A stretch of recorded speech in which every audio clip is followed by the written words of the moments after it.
الكريم وعلى آله الطيبين الطاهرين المعصومين ولعنة الله على أعدائهم أجمعين. اللهم صل على محمد وعلى محمد وعجل فرجهم. الاول مفہوم الشرط تحریر محل النزاع.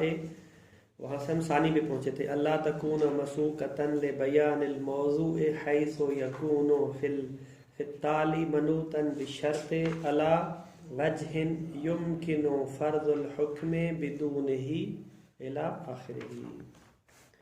کہاں پہنچے تھے ہم یہاں پہنچے تھے کہ مفاہیم میں سے مفہوم شرط کے بارے میں پڑھ رہے تھے. مفہوم شرط میں ہم نے کہا تھا کہ محل نزاع ہمارا کس جگہ پہ ہے. مفہوم شرط میں ہم کیا بحث کرنا چاہتے ہیں. وہاں پہ ہم نے کہا تھا کہ مفہوم شرط آیا مفہوم شرط کے لیے جملے شرطیہ کے لیے مفہوم ہے یا نہیں ہے. اس بات کو ثابت کرنے ہم نے کہا تھا کہ جملے شرطیہ میں جب جملے شرطیہ آتا ہے تو وہ دو طرح سے آتا ہے. ایک کل عرض کیا تھا کہ جملے شرطیہ اس وجہ سے آتا ہے تاکہ بیان کرے کہ اس جملے کا جو حکم ہے اس کا موضوع کیا ہے. لے بیان موضوع الحکم. لیکن موضوع حکم کو کس طرح بیان کرتا ہے؟ اس طرح بیان کرتا ہے کہ یہ حکم اس موضوع کے بغیر اصلاً قابل تصور ہی نہیں ہے. جیسے کہ ہم نے کل مثال دی تھی ان رزقت ولدن فاختنہ. ٹھیک. ان رزقت جملہ شرطیہ اگر آپ کو بیٹا ہو تو ایک بیان یہ تھا کہ جملہ شرطیہ اس لب لہجے کے ساتھ آتا ہے.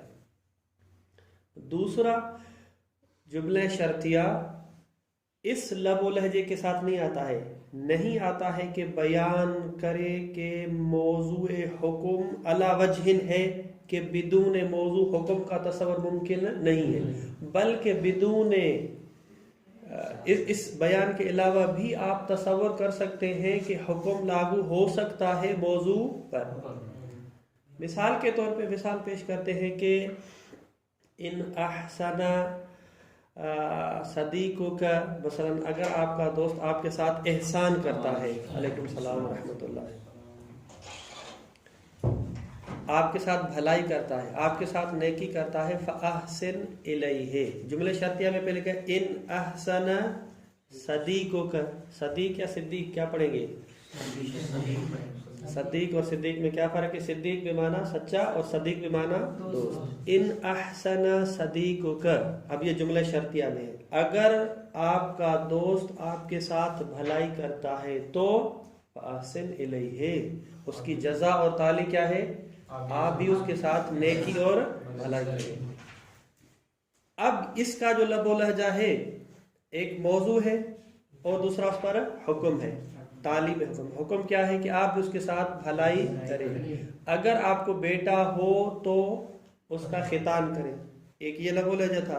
ایک یہ ہے کہ اگر آپ کا دوست آپ کے ساتھ احسان کرتا ہے تو احسان کریں.